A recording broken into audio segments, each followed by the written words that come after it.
మరోవైపు చూస్తే ఆయనకో విమానంతో పాటు ఒక హెలికాప్టరు, ఆయన కొడుక్కో విమానం, ఆ విమానంతో పాటు ఒక హెలికాప్టరు, తర్వాత ఆయనకు మద్దతు ఇస్తూ ఉన్న ఆయన గారి డిప్యూటీ సీఎం పవన్ కళ్యాణ్ గారికి ఆయనకు ఒక విమానం, మళ్ళీ ఆయనకు ఒక హెలికాప్టరు,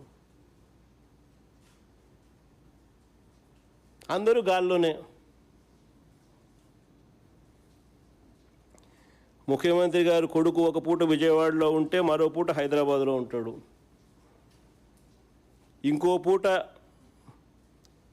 ఈ కొడుకు క్రికెట్ మ్యాచ్ కోసం పక్క దేశం వెళ్ళి కొలంబోలో మ్యాచ్ చూస్తాడు రాత్రికి, మరుసటి రోజు ఉదయం మళ్ళీ విజయవాడలో ఉంటాడు, మళ్ళీ ఆ సాయంత్రం విజయవాడ నుంచి ఢిల్లీకి పోతాడు. అంతే ప్రైవేట్ విమానాలే. దేశంలో బాధ్యతాయుతమైన పదవుల్లో ఉన్నవాళ్ళు ఇలా జల్సాలు చేసిన సంబరాలు ఎక్కడైనా ఉన్నాయా? కొలంబోలో మ్యాచ్ ఆడతా అంటే ఈయనకేం స్వామి, నాకు అర్థం కాదన్నా.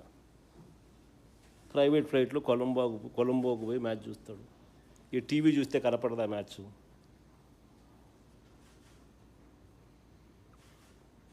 సరే క్రికెట్ అభిమానివే అనుకో, టీవీ చూస్తే కనపడదా?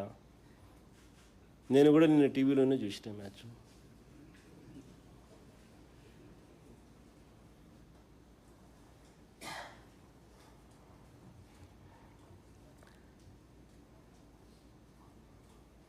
రాష్ట్ర ఆదాయాలు ఎలా పెరుగుతాయి?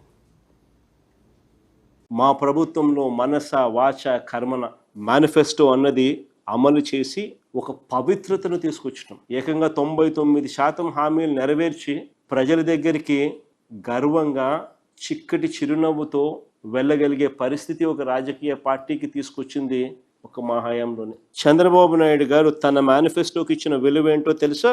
ఇంతకు ముందు ఆయన పెట్టిన 2 బడ్జెట్లు చూసినా, ఇప్పుడు ఆయన పెడతా ఉన్న 3వ బడ్జెట్ చూసినా, మేనిఫెస్టో అంటే తనకి ఎప్పటికీ కూడా ఒక చిత్తు కాగితమే.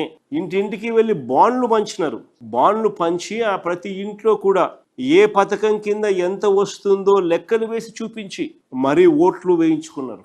ఇప్పుడు ప్రతి కుటుంబాన్ని కూడా మోసం చేస్తూ ఉన్నారు. ఆ స్కూలుకు వెళ్ళే ప్రతి పిల్లాడికి 15,000, ప్రతి తల్లికి ఉచితంగా 3 గ్యాస్ సిలిండర్లు, మహిళలకు ఎక్కడికైనా ఉచిత బస్సు ప్రయాణం, ఈ మాదిరిగా బాండ్లలో సంతకాలు పెట్టి మళ్ళా ప్రతి ఇంటికి పోవడము, మీ ఇంట్లో ఎవరున్నారు, ఎవరెవరికి ఏ పథకం వస్తుంది అని చెప్పి రాయడము, సంతకం పెట్టడము. చంద్రబాబు నాయుడు గారు సూపర్ 6, సూపర్ 7 పేరిట పెట్టిన 3 బడ్జెట్లు ఇప్పటికీ తాను ఇస్తానన్న నిరుద్యోగ భృతి, ఇప్పటికీ కూడా తాను ఇస్తానన్న నిరుద్యోగ భృతి గురించి కనీసం కించిత్ ప్రస్తావన అయినా ఎక్కడైనా ఉందా?